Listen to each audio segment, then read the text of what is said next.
Nueva recuperada a 1.000 toneladas por día para fin de año.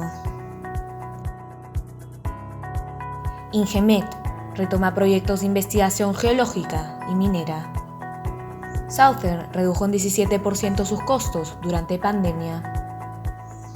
Siderúrgica china HBIS entra a tallar en el proyecto Pampa de Pongo. Tinacor reporta ganancias al primer semestre y pérdida neta de $0.7 millones en segundo trimestre del 2020. Fortuna Silver anota pérdida neta de $5.7 millones en abril-junio. Palamina reinicia la exploración en Proyecto de Oro Coasa. Winshare Gold levanta $1.32 millones canadienses para explorar Sangaban. Inca One incrementa en 8.8% sus exportaciones del segundo trimestre del 2020. Jaime Gálvez Delgado fue designado como nuevo viceministro de Minas. Aurífera Gold Mining refuerza su directorio. Joshua Olmsted es el nuevo presidente de Freeport para las Américas. Minera Andina, ahora más cerca de la gente, a través de nuestros servicios. Diseño y producción de eventos especializados, digitales y audiovisuales. Contenidos para redes sociales, marketing digital. Transmisiones en vivo de eventos corporativos. Déjese conectar, asesorar y relacionar con el mundo, promoviendo eventos para tu marca y reuniones de negocios en el Perú y el extranjero. Para obtener mayor información, comunícate a los teléfonos 946-182-393 o 68-31-598. Minera Andina, estamos aquí para que tu comunicación sea más fácil. Buenas tardes, amigos. Esta es una nueva versión de nuestro noticiero Minera Andina. Esta oportunidad tenemos como invitado al abogado José Farfán. Él es exdirector de formalización minera del Ministerio de Energía y Minas, con quien vamos a conversar de toda esta problemática de la minería informal en el Perú.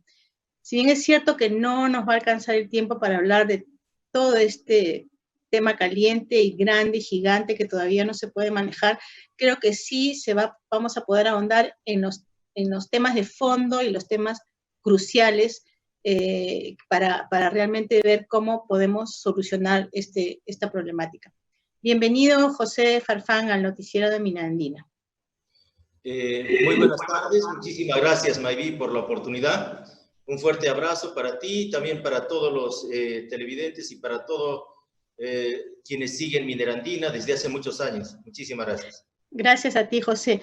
José, esta problemática de la minería informal que a todos nos tiene, que a mí me da la impresión que no se sabe cómo manejarlo, desde qué año, cuántos gobiernos han pasado, cuántos directores de formalización minera han habido. ¿Cuál dirías tú que es los temas, la problemática principal de esta situación inmanejable, al parecer inmanejable? O sea, ¿quiénes son esos señores, esas personas? ¿Quiénes son? Y están en todo el país. A ver, empecemos por los problemas fundamentales. Me parece, Maybi, que tocas el problema, yo creo, vital y fundamental de esta situación, ¿no? Es realmente fijar el universo. Yo me acuerdo mucho cuando estuve en el OEFA, hace ya varios años, el problema fundamental que tenía en esa oportunidad es a quiénes se fiscaliza, cuál es el universo. La autoridad entonces nos preguntaba a los que conocíamos de legislación minera y a los que conocíamos de minería, ¿cuántos son? ¿Cuál es el universo? A la fecha, por ejemplo, haciendo un paralelo con lo que es la fiscalización ambiental, sí hay un universo fijable de usuarios que realmente se fiscaliza ambientalmente, se fiscaliza la gran minería. En el caso de la pequeña minería, el universo todavía es un tema que en formación, vamos a decir. En formación porque no hemos tenido un padrón, no hemos tenido un censo nacional, a pesar de la importancia de esta actividad, que es prácticamente, de acuerdo a los datos que yo he estado investigando, el tercer rubro de exportación del país. Es un país minero, como lo sabemos. Primero es el cobre, el oro de la gran minería, y el tercer rubro es el oro de la pequeña minería, minería informal. Yo creo que ese es el gran problema. Todavía no hemos definido nuestro universo. ¿Cuántos son? ¿Dónde están? Wow. Incluso con tantos programas de formalización que se han venido dando desde la cooperación suiza, desde varios sitios, y todavía no puedo creer que todavía no hay un padrón, digamos. Estamos igual como ahora con la pandemia, que no tenemos un padrón de los pobres. Igualito debe ser en el sector informal, ¿no? No sabemos quiénes son ni dónde están. Pero entonces, ¿cómo es que se ha venido dando este tratamiento y cómo se podía solucionar?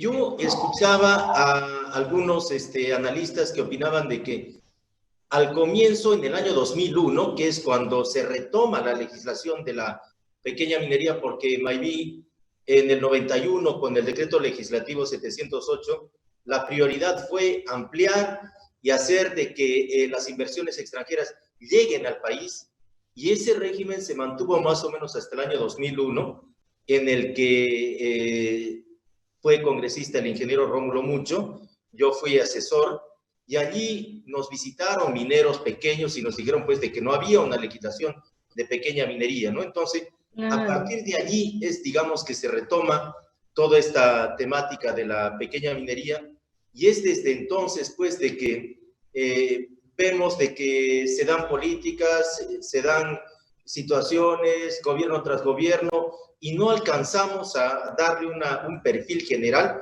precisamente por esa falta de unificación, de unidad en el criterio, ¿no? Cambia una ley, cambia otra ley, y entonces de eso también nos hemos acostumbrado, y el minero también de alguna forma, ¿no? Y por eso es que no podemos concluir, no podemos cerrar esa brecha, a pesar de lo importante que es este sector.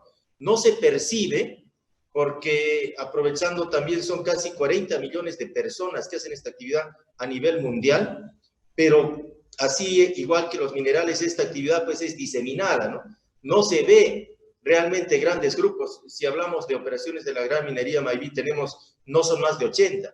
Pero si hablamos de operaciones de la pequeña minería, actualmente hay 1.550 formalizados que vienen del régimen del gobierno, del régimen de las normas de Humala, y 500 que vienen de la 27651, ¿no? Entonces, en total, son más o menos 200 unidades formalizadas. Entonces, a ver, ¿qué es lo que prácticamente me estás diciendo? Que hay entre 1.500 y 2.000 mineros formalizados de un, en teoría, universo de ¿cuántos? ¿40.000, 50.000? ¿O estimado gruesamente? Exacto. Gruesamente, Mayví, tenemos de que son 400.000 personas que realizan actividad minera.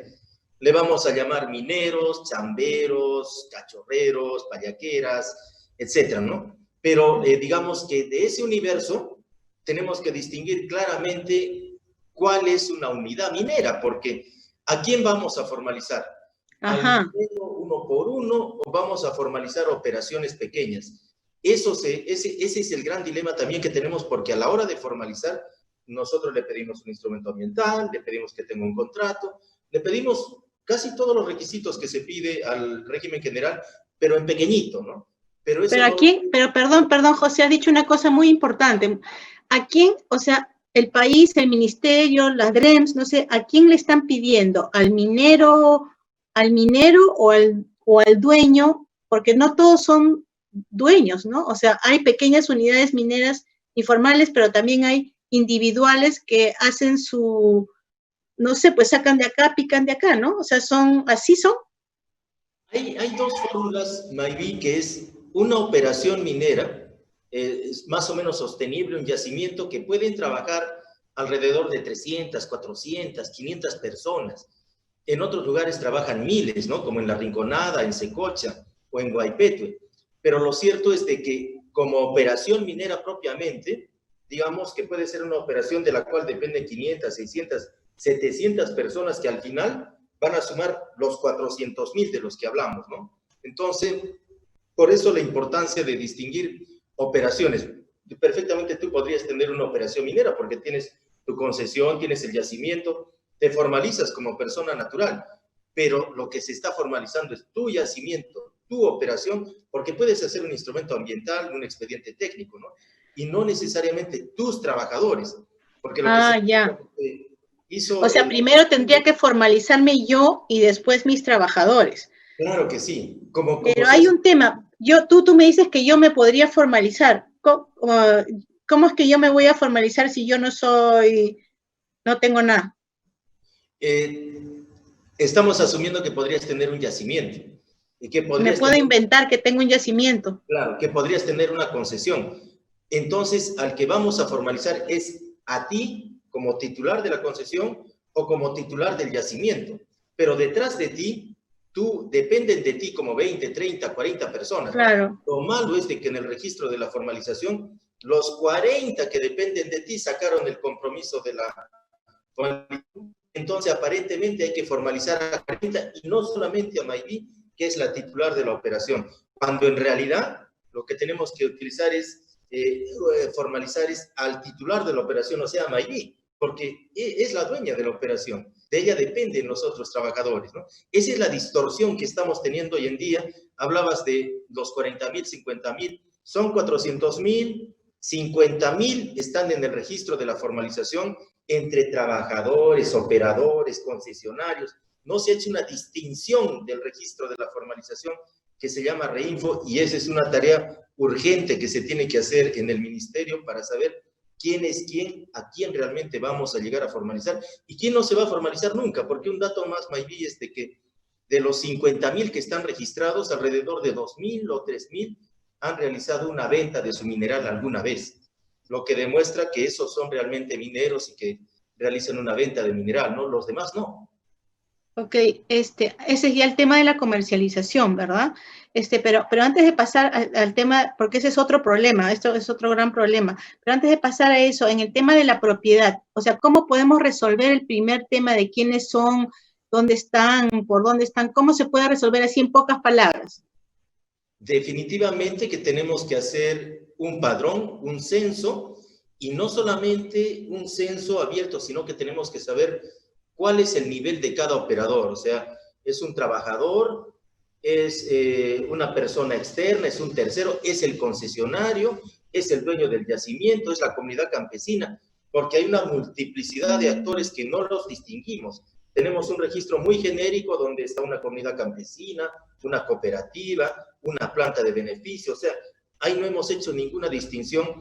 Y eso data pues del año 2012, ¿no? O sea, que dio la ley, la gente que dio la ley no sabía, no conocía el problema, prácticamente, ¿no? Efectivamente, Mayví, porque no podía ser así de abierto esto, ¿no? O sea, fue demasiado sencillo, demasiado abierto, que entraron los que tenían que entrar y los que no tenían que entrar. Y ese es el problema en el que estamos ahora.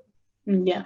Ok, me hablabas de la comercialización, ¿no? O sea, ese es otro tema, ¿no? ¿Qué otros, o sea, digamos, si hemos hablado de la primera gran problema, un segundo gran problema es la comercialización, ¿y hay otro gran problema o esos dos? Son dos problemas, en realidad, tres problemas, ¿no? Uno es el universo, el otro problema efectivamente es la comercialización, y el otro tema es el tema de los insumos que estamos padeciendo, ¿no? En el tema de la comercialización, por ejemplo, el problema es de que, como quiera que no hemos definido bien el universo, como quiera que son pocos los que realmente comercializan su producción de manera adecuada, entonces tenemos de que ahí hay una traba, ahí hay un problema y la respuesta es, ¿por qué los demás no pueden comercializar? ¿Qué es lo que está pasando?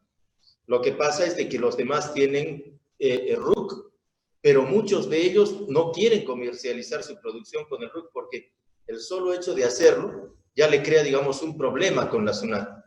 Además, el otro problema que estamos acaeciendo es de que el comercializador mismo no sabemos quién es, si tiene capital, tiene local, dinero, de dónde tiene, con qué compra, dónde compra. No tenemos nada de esa información. Ya me mario. Nos falta un reglamento del registro de comercializadores. Este registro se denomina RECPO y no tiene reglamento. Entonces, perfectamente, así como te dije que podrías inscribirte en el REINFO, mañana también te puedes inscribir en el RECPO como comercializadora. Consigues un dinero por ahí y comienzas a comprar minerales. Así de sencillo es el asunto. O sea que ahí muy fácil para el lavado de activos. De acuerdo a como están las cosas ahora, es muy fácil lavar activos por ese lado, ¿no? Totalmente, porque no sabemos quiénes compran.